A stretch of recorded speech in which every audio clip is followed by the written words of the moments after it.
The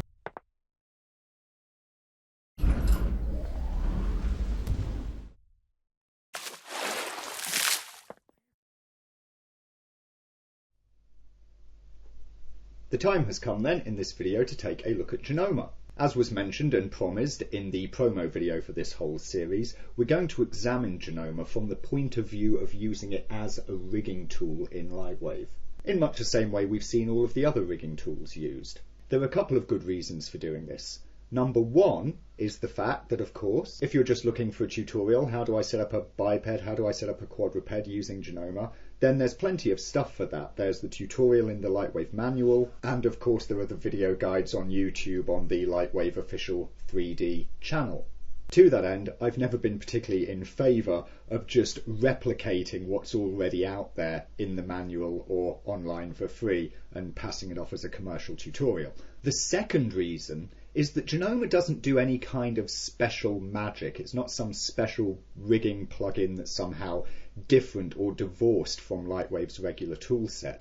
What it produces are rigs that are entirely based on all of the tools that we have seen so far. Well, not all of them, it will only use certain ones. Namely, of course, bones which it generates. And in terms of motion control, it just uses a mix of IK, same as item, target and pole. This means that the setups and the rigs that Genoma produces are rigs that you can just build yourself from scratch, no problem. So on the one hand, if you examine the way that certain parts of Genoma are set up, this will give you even further ideas for the kinds of systems or the kind of ways that you might want to lay things out when designing your own rigs. You can use the Genoma as something of a case study. On the other hand, you can also use Genoma as a leaping off block, something to get a basic structure already built for you without having to build it from scratch, and do customizations on top from there, building in additional features or changing things around somehow, as suits whatever it is you're trying to rig. Also, of course, understanding the Genoma rigs from the point of view of how they are constructed will help to give you a much better idea of what to use, when to use it, and how to make sure it functions properly. Because of course Genoma can be a bit of a fiddly thing to get right. You see all of these parts as we see here in the Genoma display, and there's all these little bits all over the place. That can be a little confusing. So being able to understand what the rig is built out of will help you to make the maximum use of it. So we're not going to look at the full built rigs such as the biped that we see swinging around here, because these full rigs are just composed of Genoma rig parts, and so it is on these rig parts that we will focus our attention. So let's take a look at one of the first things that we ever talked about, which was parenting and hierarchies. I'm going to grab here a root item. This item in Genoma is designed to be put at the root of a rig, the item at the top of the overall hierarchy. And so we click OK, and there is such a root for us there. Let's add another part now. I'm going to go back to Genoma presets, and I'm just going to pull up, I don't know, let's say anything. Let's say a leg, shall we? Let's have the insect leg there. Okay, now as you can see, by default these guys are quite separate from one another. If you were wanting them to be connected, obviously they have to be parented together.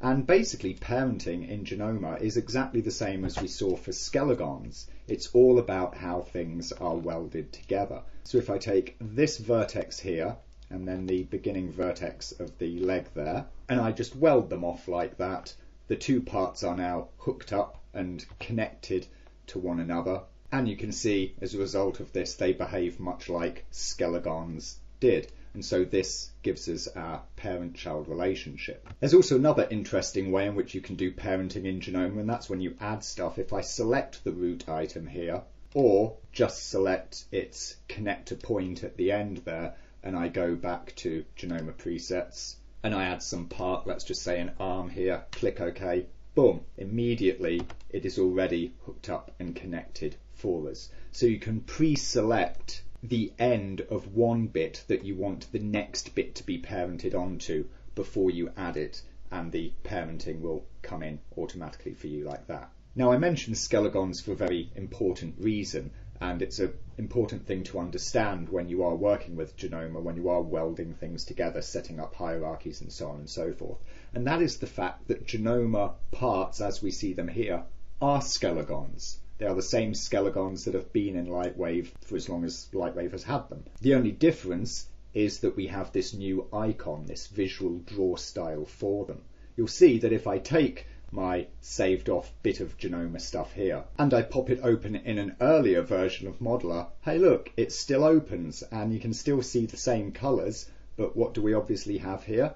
We have skelegons. Now you can always look at the visual appearance of the skelegons here, and it is a little bit simpler to see what's going on, perhaps, than it might be with the draw style in Genoma. But once you get used to it, it's really no different, and so you can treat the system in exactly the same way you would skellies. This of course points out important things, such as this green part here. This is actually two skelegons, you see, there are two bits to it here. And of course that is the same here. You have this little arrow point and this little box point. These are both of course immediate children of that, but by moving that doesn't of course take those with them automatically. When you are moving stuff around like this in Genoma, you do have to select the whole parts like this, just as you would if you were using skelegons, have to select all of the skelegons that you were looking to move. So with basic bits like that out of the way, let's start throwing these into layout and see what we are actually getting here. So there we are. I throw this structure into layout, and to create the rig I of course just hit Genoma, create rig, and there we go.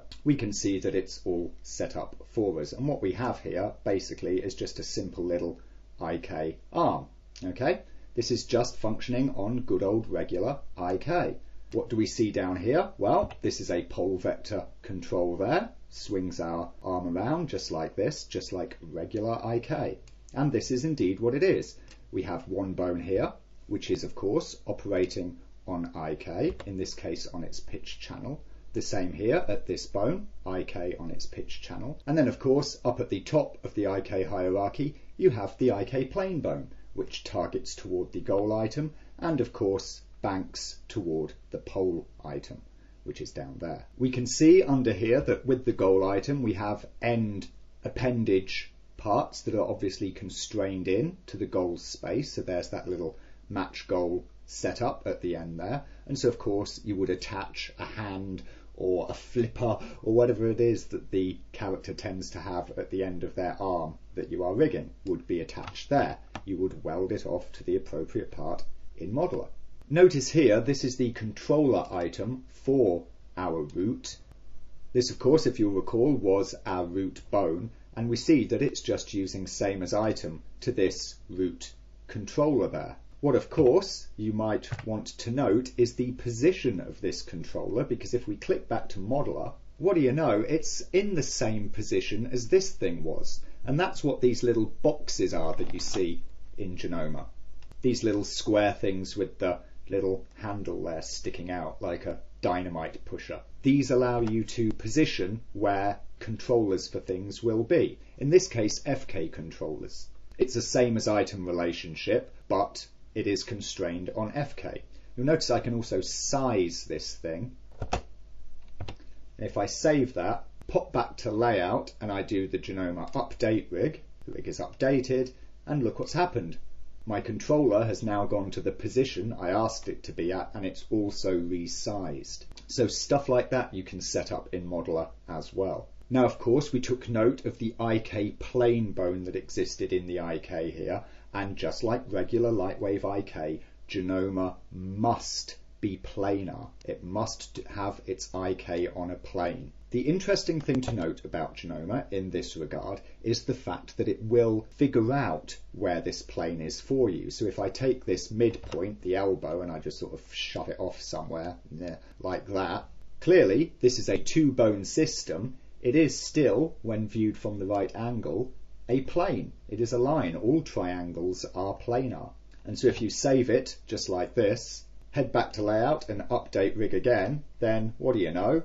Our rig has been updated and the thing is oriented correctly into this new plane there. Of course, notice that again, like all Lightwave IK, you must be pre-bent as well. Having perfectly linear IK will be no good. If I do this and I set it up there so that my arm is completely straight, And then we do an update rig here in layout. Obviously, Genoma has set it as I put it in modeler. The lack of any pre-bend we see has basically hosed our IK setup there. It will not bend at the elbow now because it has no way of knowing which way the preferred direction is. Of course, as we said, this is still just regular old Lightwave stuff. So we could, in fact, even though we've done it that way in modeler, create a pre-bend. I'm just going to enter 10 degrees there onto the pitch of this bone. And bingo, I have now pre-bent my bone. I've given it a base FK value off of which to operate, and there is my pre-bend. So what you see we're able to use Genoma to do is to really sort of create, as I said, this leaping off point where we can get certain systems created for us and just tweak them around manually. Also, of course, if you are a bit cavalier with something in modeler and you force it into a straight position or whatever you do, get something a bit wrong, you can make corrections in layout, so long, of course, as you understand the tools that the rig has been built out of and how it has been built. Of course, you may have noticed that we were all on pitch there. Let me just hit update rig again. This is one thing that you will notice in Genoma is, of course, that it always uses the pitch channel for IK. But again, that's something that we can easily remedy if we want. Let's just select our two IK bones here, turn pitch back to keyframes, heading onto IK. We'll put the pre-bend this time onto the heading there, and we've got the exact same thing working out, no different.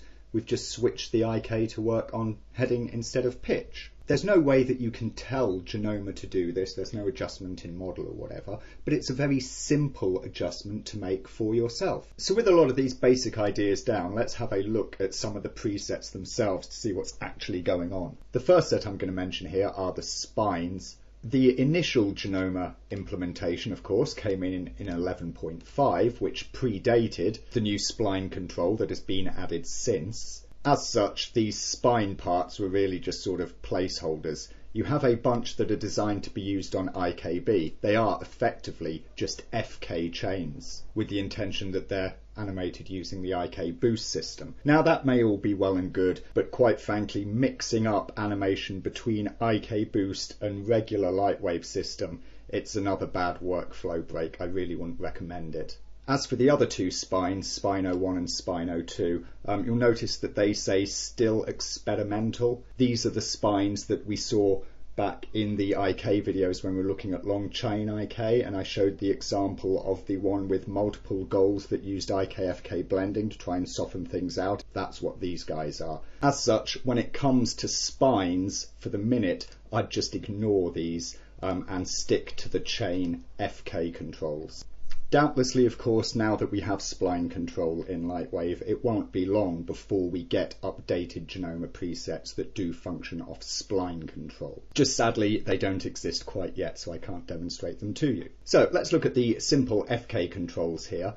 Basically, what you get is a number of controllers. In this case, you've got bunch for 1, a bunch for 2, a bunch for 3 items. You're getting the idea, I'm sure. And these are just same as item constrained to a single controller item, which here in Genoma is represented as the green box, as we already saw. So in this case, you would add 3 bones, all of which are same as item constrained to a null, and when you turn that null, all 3 bones will turn. Pretty straightforward and simple. There's no difference between the plain, the B and the C versions of these. They're just different draw styles in modeler. They are the identical thing.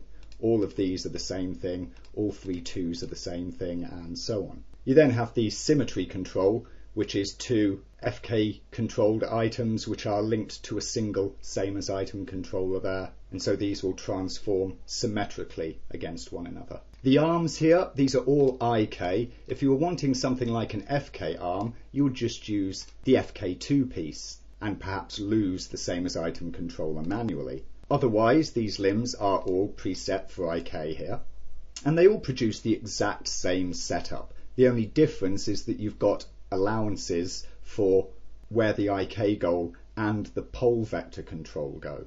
So let me show you this briefly. I'm going to add another root here, and then coming off of it, I am going to add an arm.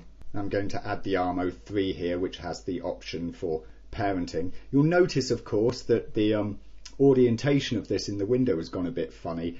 That's because, of course, I've already got the root selected, so this is now displaying as though it were parented to that root. Anyhow, let's add it on there. What we see that we have are these little red skelegons here. These represent where a certain item will be parented to. In this case, at the elbow, this is the pole vector. And over here, we see for the wrist, which is, of course, the IK goal controller there. And just like before, you determine this parenting by welding things off. So let's say we take this as it is, pop into layout, update rig, and what do we see we get? Well, of course, the entire thing there is a child of the main root, but of course the IK goal and the pole vector control, which is hiding down there, are of course free in space. Yep, when the root is rotated, they stay put. Let's go back to Modeler and change that behavior. I'm going to select, in this case, the vertex at the end of the red skeleton there on the IK goal control, and also the vertex there on the connector for the root control, and I'm just going to weld those together. Now that looks a little weird here in Modeler. It's not quite plain what it does, unless of course you know that what these red skellies are supposed to do. And when we come back to layout and we update the rig, then we get the exact same thing, but notice of course that now when I turn the root, the IK goal is of course a child of the root bone, whereas of course we can see the pole vector is not. So largely that's what the different options are for the Genoma rig parts. It's not so much that they all function differently, all of the different arms function the same. You just get different options for how you can control the setup of certain things. Something that you cannot control, however, even though you can control the size of an IK goal, you cannot change its orientation. You'll see that if I turn the IK goal piece round like this, come back to layout, update the rig again, the IK goal, although having been resized, has not been reoriented. You cannot do that with Genoma. This of course is what we saw back in the Foundations video, where you had the IK goal for the hand that wasn't aligned to the hand geo, and so of course when you were trying to turn the hand in just a single direction to flap it up or down or twist it around, you're having to move it on multiple axes at the same time. Of course, again, you can jump in manually and start doing stuff. If we actually look at the hierarchy here, you see that there is the IK control. However, the orientation of the part at the end, the little hand bit of the IK control here, is not constraining to it. Let's just see it. We can see that actually, of course, it's constraining to this rotation, this offset null, which of course is a child of the main IK goal here. Consequently, if we were wishing to change the orientation of our IK goal, it's very simple. We can just take that immediate child there, which is the parent of the IK rotation, just parent that out momentarily, take our IK goal, orient it as we desire it to be oriented, and then parent this back in. So once again, we're able to create an adjustment in layout to modify the way that Genoma works by default. So what we see is that the arms are of course just simple two-bone IK setups, as we've already seen. Nothing special there particularly. How's about the legs then?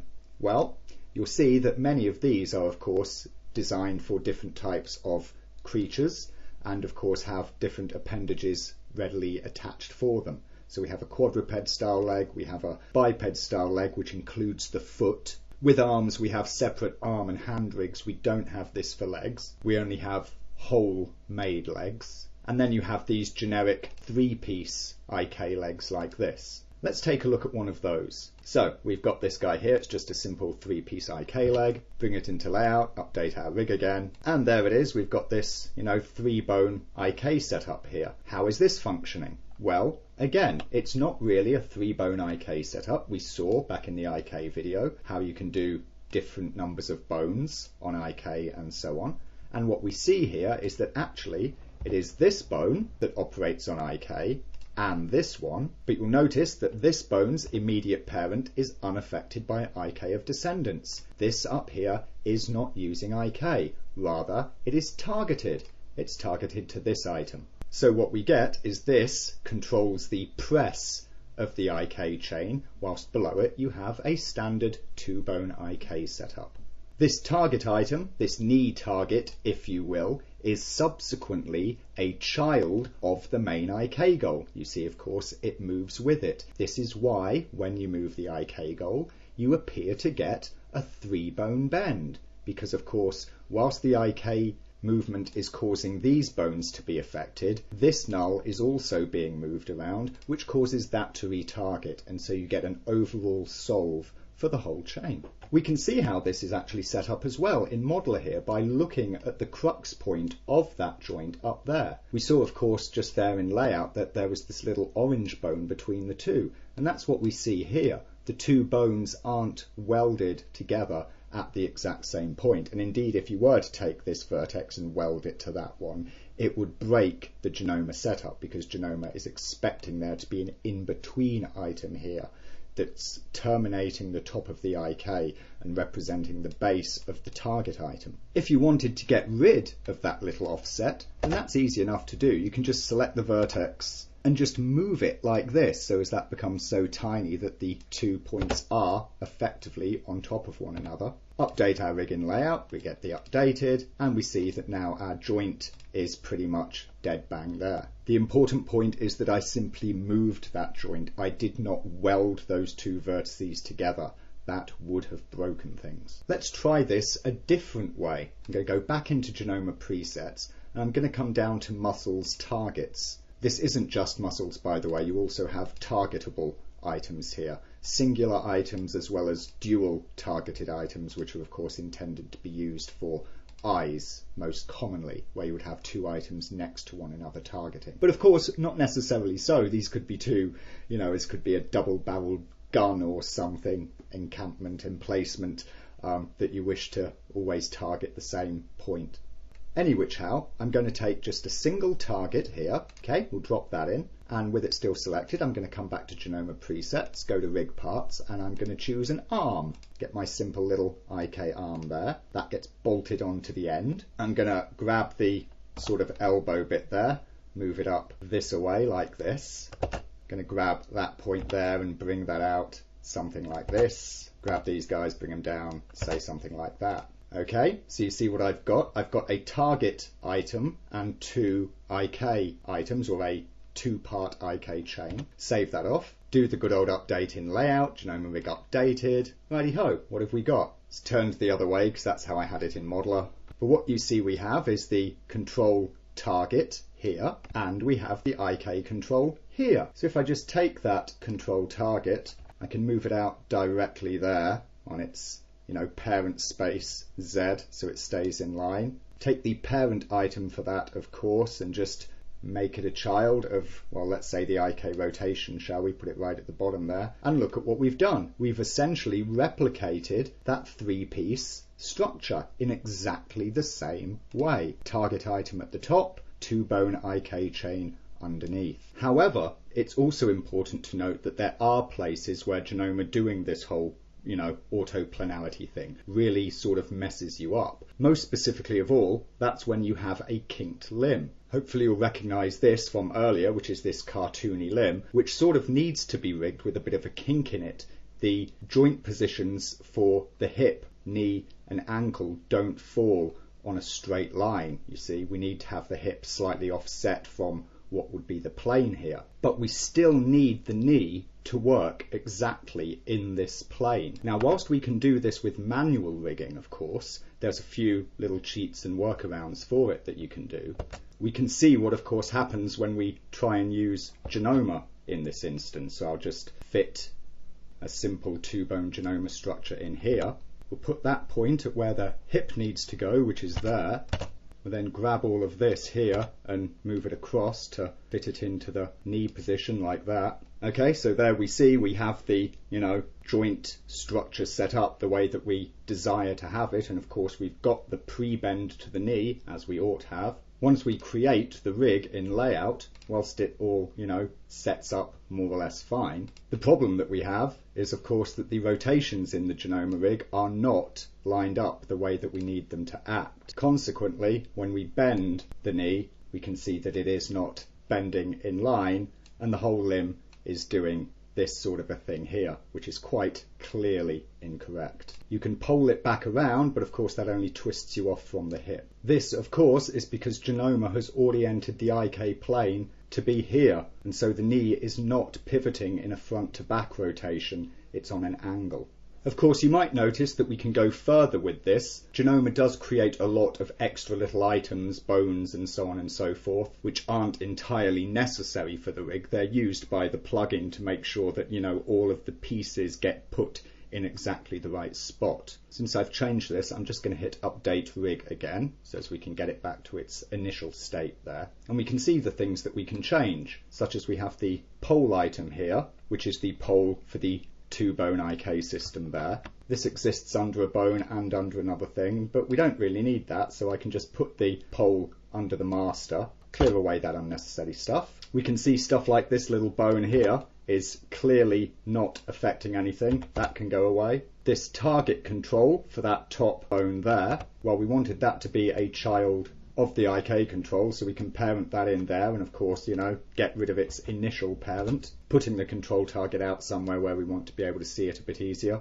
The IK parent control, which is the immediate parent of the rotation item there, you don't need to see that, so you can just reparent that up to the IK goal itself, lose that. These little end separator bones in here, of course, you can clean up. You need that to terminate the top of the IK chain there. Perhaps, but do you really? Because if we parent that off to the targeted bone, then we can just take the targeted bone and tell it to be unaffected by IK of descendants. This roll bank, which of course adjusts the twist bone that's added on there, that can come up to the same parent item, and so now all of these guys can get lost. And you see what we are able to do slowly but surely is strip the thing down, and of course it is not in any way affecting the function. It all still works just fine. So all that we're doing is making sure that we can manage our hierarchies in the way that we want to. Because it is Lightwave native rigs, it is fully customizable like this. So how about some of the other presets that we've got in here then? Well, let's look at something like the hands, okay? We've got separate ones for left and right.